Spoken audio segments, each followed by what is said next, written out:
지금부터 2024 헌납 8 대통령 윤석열 탄핵 사건에 대한 선고를 시작하겠습니다. 먼저 적법 요건에 관하여 살펴보겠습니다. 이 사건 계엄 선포가 사법심사의 대상이 되는지에 관하여 보겠습니다. 고위공직자의 헌법 및 법률 위반으로부터 헌법 질서를 수호하고자 하는 탄핵 심판의 취지를 고려하면 이 사건 계엄 선포가 고도의 정치적 결단을 요하는 행위라 하더라도 그 헌법 및 법률 위반 여부를 심사할 수 있습니다. 국회 법사의 조사 없이 이 사건 탄핵 소추안을 의결한 점에 대하여 보겠습니다.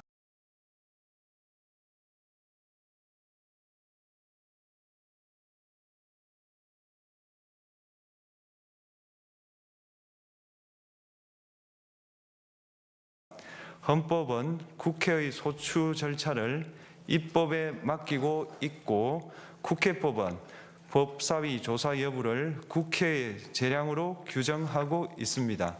따라서 법사위의 조사가 없었다고 하여 탄핵소추 의결이 부적법하다고 볼 수 없습니다.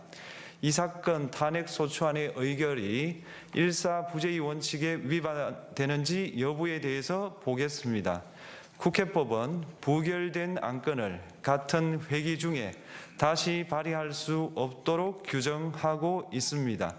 피청구인에 대한 1차 탄핵소추안이 제418회 정기회 회기에 투표 불성립되었지만 이 사건 탄핵소추안은 제419회 임시회 회기 중에 발의되었으므로 일사부재의 원칙에 위반되지 않습니다.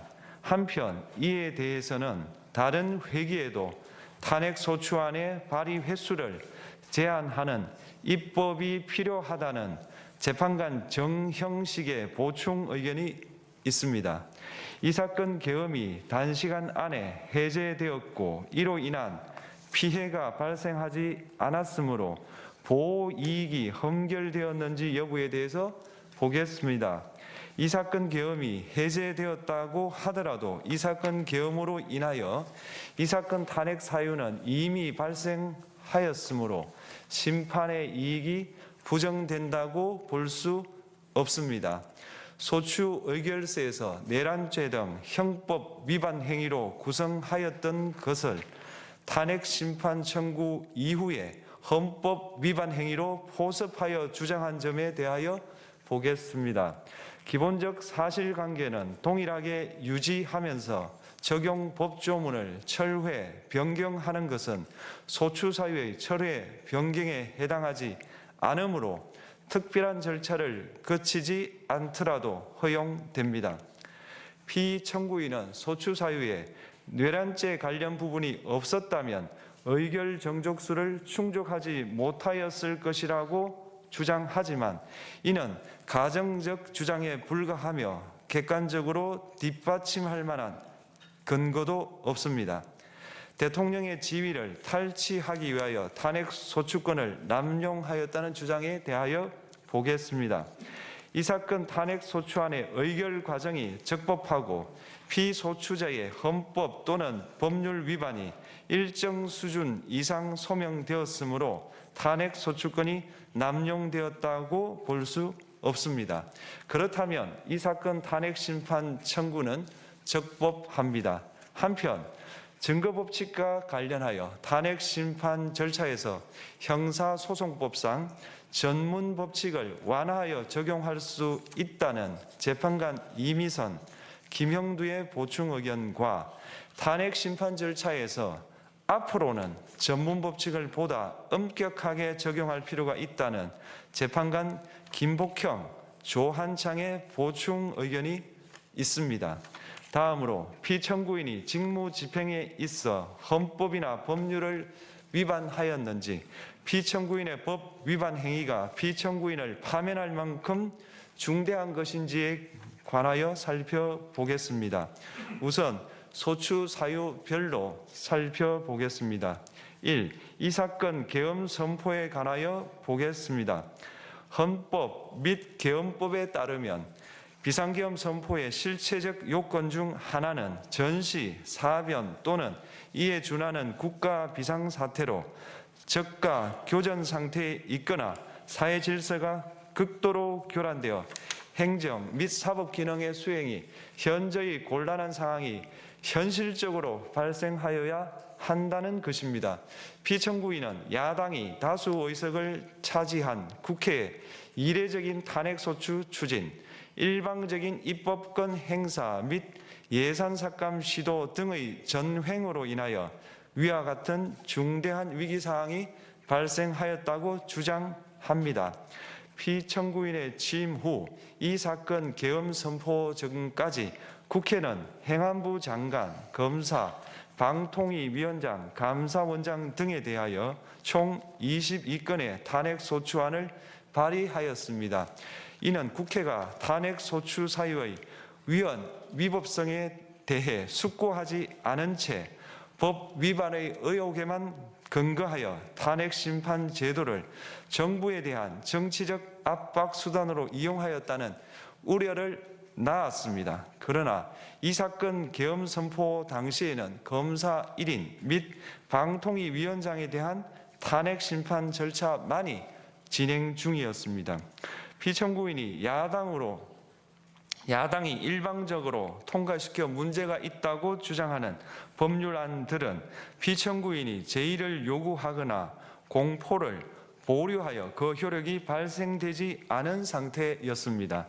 2025년도 예산안은 2024년 예산을 집행하고 있었던 이 사건 계엄 선포 당시 상황에 어떠한 영향을 미칠 수 없고 위 예산안에 대하여 국회 예결특위의 의결이 있었을 뿐 본회의의 의결이 있었던 것도 아닙니다. 따라서 국회의 탄핵소추, 입법, 예산안 심의 등의 권한 행사가 이 사건 계엄 선포 당시 중대한 위기 상황을 현실적으로 발생시켰다고 볼 수 없습니다.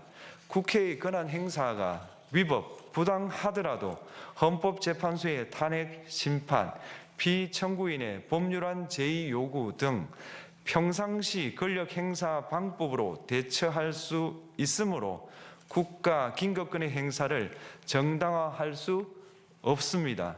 피청구인은 부정선거 의혹을 해소하기 위하여 이 사건 계엄을 선포하였다고도 주장합니다. 그러나 어떠한 의혹이 있다는 것만으로 중대한 위기 상황이 현실적으로 발생하였다고 볼 수는 없습니다. 또한 중앙선관위는 제22대 국회의원 선거 전에 보안 취약점에 대하여 대부분 조치하였다고 발표하였으며 사전, 우편, 투표함, 보관장소, CCTV 영상을 24시간 공개하고 개표 과정에 수검표 제도를 도입하는 등의 대책을 마련하였다는 점에서도 피청구인의 주장은 타당하다고 볼 수 없습니다. 결국 피청구인이 주장하는 사정을 모두 고려하더라도 피청구인의 판단을 객관적으로 정당화할 수 있을 정도의 위기 상황이 이 사건 계엄 선포 당시 존재하였다고 볼 수 없습니다. 헌법과 계엄법은 비상계엄 선포의 실체적 요건으로 병력으로서 군사상의 필요에 응하거나 공공의 안녕 질서를 유지할 필요와 목적이 있을 것을 요구하고 있습니다.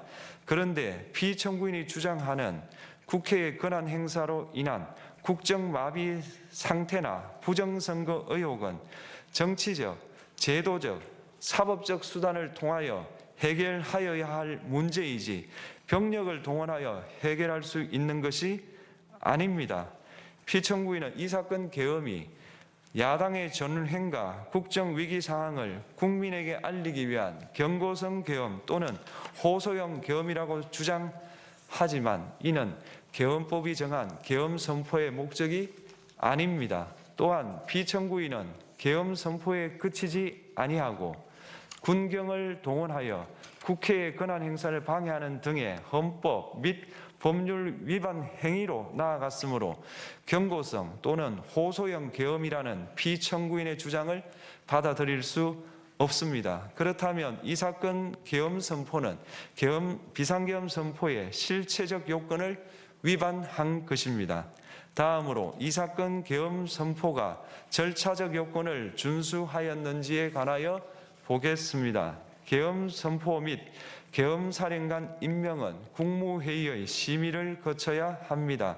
피청구인이 이 사건 계엄을 선포하기 직전에 국무총리 및 9명의 국무위원에게 계엄 선포의 취지를 간략히 설명한 사실은 인정됩니다.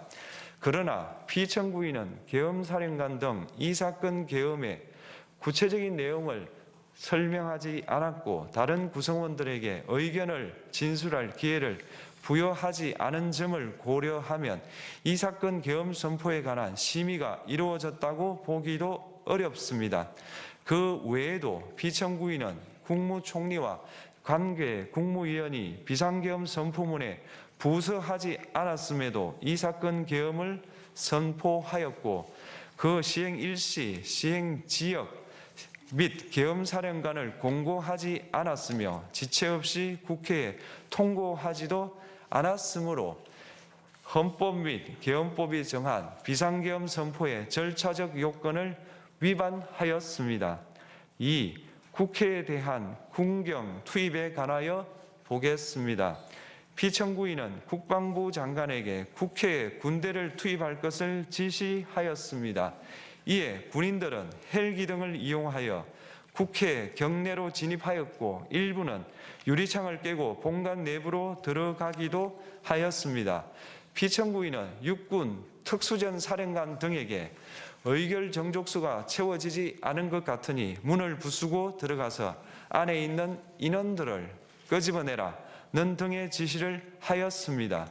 또한 피청구인은 경찰청장에게 계엄사령관을 통하여 이 사건 포고령의 내용을 알려주고 직접 6차례 전화를 하기도 하였습니다. 이에 경찰청장은 국회 출입을 전면 차단하도록 하였습니다. 이로 인하여 국회로 모이고 있던 국회의원들 중 일부는 담장을 넘어가야 했거나 아예 들어가지 못하였습니다.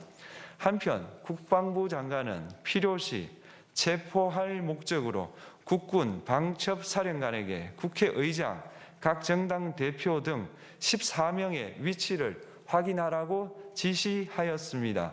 피청구인은 국가정보원 1차장에게 전화하여 국군 방첩사령부를 지원하라고 하였고 국군 방첩사령관은 국가정보원 1차장에게 위 사람들에 대한 위치 확인을 요청하였습니다. 이와 같이 피청구인은 군경을 투입하여 국회의원의 국회 출입을 통제하는 한편 이들을 끌어내라고 지시함으로써 국회의 권한 행사를 방해하였으므로 국회에 계엄 해제 요구권을 부여한 헌법 조항을 위반하였고 국회의원의 심의 표결권, 불체포 특권을 침해하였습니다. 또한 각 정당의 대표 등에 대한 위치 확인 시도에 관여함으로써 정당 활동의 자유를 침해하였습니다.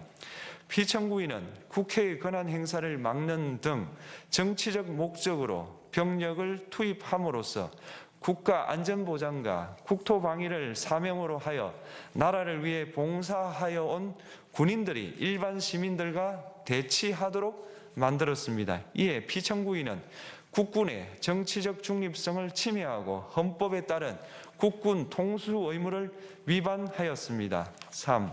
이 사건 포고령 발령에 관하여 보겠습니다. 피청구인은 이 사건 포고령을 통하여 국회, 지방의회, 정당의 활동을 금지함으로써 국회에 계엄 해제 요구권을 부여한 헌법조항, 정당 제도를 규정한 헌법조항, 대의민주주의 권력분리 원칙을 위반하였습니다. 비상계엄 하에서 기본권을 제한하기 위한 요건을 정한 헌법 및 계엄법 조항, 영장주의를 위반하여 국민의 정치적 기본권, 단체 행동권, 직업의 자유를 침해하였습니다. 4. 중앙선관위에 대한 압수수색에 관하여 보겠습니다. 피청구인은 국방부 장관에게 병력을 동원하여 선관위의 전산 시스템을 점검하라고 지시하였습니다. 이에 따라 중앙선관위 청사에 투입된 병력은 출입 통제를 하면서 당직자들의 휴대전화를 압수하고 전산 시스템을 촬영하였습니다. 이는 선관위에 대하여 영장 없이 압수수색을 하도록 하여 영장주의를 위반한 것이자 선관위의 독립성을 침해한 것입니다. 5. 법조인에 대한 위치 확인 시도에 관하여 보겠습니다. 앞서 말씀드린 바와 같이 피청구인은 필요시 체포할 목적으로 행해진 위치 확인 시도에 관여하였는데 그 대상에는 퇴임한 지 얼마 되지 않은 전 대법원장 및 전 대법관도 포함되어 있었습니다. 이는 현직 법관들로 하여금 언제든지 행정부에 의한 체포 대상이 될 수 있다는 압력을 받게 함으로 사법권의 독립을 침해한 것입니다. 지금까지 살펴본 피청구인의 법 위반 행위가 피청구인을 파면할 만큼 중대한 것인지 관하여 보겠습니다. 피청구인은 국회와의 대립사항을 타개할 목적으로 이 사건 계엄을 선포한 후 군경을 투입시켜 국회의 헌법상 권한 행사를 방해함으로써 국민 주권주의 및 민주주의를 부정하고 병력을 투입시켜 중앙선관위를 압수수색하도록 하는 등 헌법이 정한 통치구조를 무시하였으며 이 사건 포고령을 발령함으로써 국민의 기본권을 광범위하게 침해하였습니다. 이러한 행위는 법치국가 원리와 민주국가 원리의 기본 원칙들을 위반한 것으로 그 자체로 헌법 질서를 침해하고 민주공화정의 안정성에 심각한 위해를 끼쳤습니다. 한편 국회가 신속하게 비상계엄 해제 요구를 결의할 수 있었던 것은 시민들의 저항과 군경의 소극적인 임무 수행 덕분이었으므로 이는 피청구인의 법 위반에 대한 중대성 판단에 영향을 미치지 않습니다. 대통령의 권한은 어디까지나 헌법에 의하여 부여받은 것입니다. 피청구인은 가장 신중히 행사되어야 할 권한인 국가 긴급권을 헌법에서 정한 한계를 벗어나 행사하여 대통령으로서의 권한 행사에 대한 불신을 초래하였습니다. 피청구인이 취임한 이래 야당이 주도하고 이례적으로 많은 탄핵 소추로 인하여 여러 고위공직자의 권한 행사가 탄핵 심판 중 정지되었습니다. 2025년도 예산안에 관하여 헌정사상 최초로 국회 예산결산특별위원회에서 정액 없이 감액에 대해서만 야당 단독으로 의결하였습니다. 피청구인이 수립한 주요 정책들은 야당의 반대로 시행될 수 없었고 야당은 정부가 반대하는 법률안들을 일방적으로 통과시켜 피청구인의 제2 요구와 국회의 법률안 의결이 반복되기도 하였습니다. 그 과정에서 피청구인은 야당의 전횡으로 국정이 마비되고 국익이 현저히 저해되어 가고 있다고 인식하여 이를 어떻게든 타개하여야만 한다는 막중한 책임감을 느끼게 되었을 것으로 보입니다. 피청구인이 국회의 권한 행사가 권력 남용이라거나 국정 마비를 초래하는 행위라고 판단한 것은 정치적으로 존중되어야 합니다. 그러나 피청구인과 국회 사이에 발생한 대립은 일방의 책임에 속한다고 보기 어렵고 이는 민주주의 원리에 따라 해소되어야 할 정치의 문제입니다. 이에 관한 정치적 견해의 표명이나 공적 의사결정은 헌법상 보장되는 민주주의와 조화될 수 있는 범위에서 이루어져야 합니다. 국회는 소수 의견을 존중하고 정부와의 관계에서 관용 그리고 자제를 전제로 대화와 타협을 통하여 결론을 도출하도록 노력하였어야 합니다. 피청구인 역시 국회의 대표인 국회를 협치의 대상으로 존중하였어야 합니다. 그럼에도 불구하고 피청구인은 국회를 배제의 대상으로 삼았는데 이는 민주정치의 전제를 허무는 것으로 민주주의와 조화된다고 보기 어렵습니다. 피청구인은 국회의 권한 행사가 다수의 횡포라고 판단했다 하더라도 헌법이 예정한 자구책을 통해 견제와 균형이 실현될 수 있도록 하였어야 합니다. 피청구인은 취임한 때로부터 약 2년 후에 치러진 국회의원 선거에서 피청구인이 국정을 주도하도록 국민을 설득할 기회가 있었습니다. 그 결과가 피청구인의 의도에 부합하지 않더라도 야당을 지지한 국민의 의사를 배제하려는 시도를 하여서는 안 되었습니다. 그럼에도 불구하고 피청구인은 헌법과 법률을 위반하여 이 사건 계엄을 선포함으로써 국가 긴급권 남용의 역사를 재현하여 국민을 충격에 빠뜨리고 사회, 경제, 정치, 외교 전 분야의 혼란을 야기하였습니다. 국민 모두의 대통령으로서 자신을 지지하는 국민을 초월하여 사회 공동체를 통합시켜야 할 책무를 위반하였습니다. 군경을 동원하여 국회 등 헌법기관의 권한을 훼손하고 국민의 기본적 인권을 침해함으로써 헌법 수호의 책무를 저버리고 민주공화국의 주권자인 대한국민의 신임을 중대하게 배반하였습니다. 결국 피청구인의 위법 행위는 국민의 신임을 배반한 것으로 헌법 수호의 관점에서 용납될 수 없는 중대한 법 위반 행위에 해당합니다. 피청구인의 법 위반 행위가 헌법 질서에 미친 부정적 영향과 파급 효과가 중대하므로 피청구인을 파면함으로써 얻는 헌법 수호의 이익이 대통령 파면에 따르는 국가적 손실을 압도할 정도로 크다고 인정됩니다. 이에 재판관 전원의 일치된 의견으로 주문을 선고합니다. 탄핵 사건이므로 선고 시각을 확인하겠습니다. 지금 시각은 오전 11시 22분입니다. 주문, 피청구인 대통령 윤석열을 파면한다. 마치겠습니다.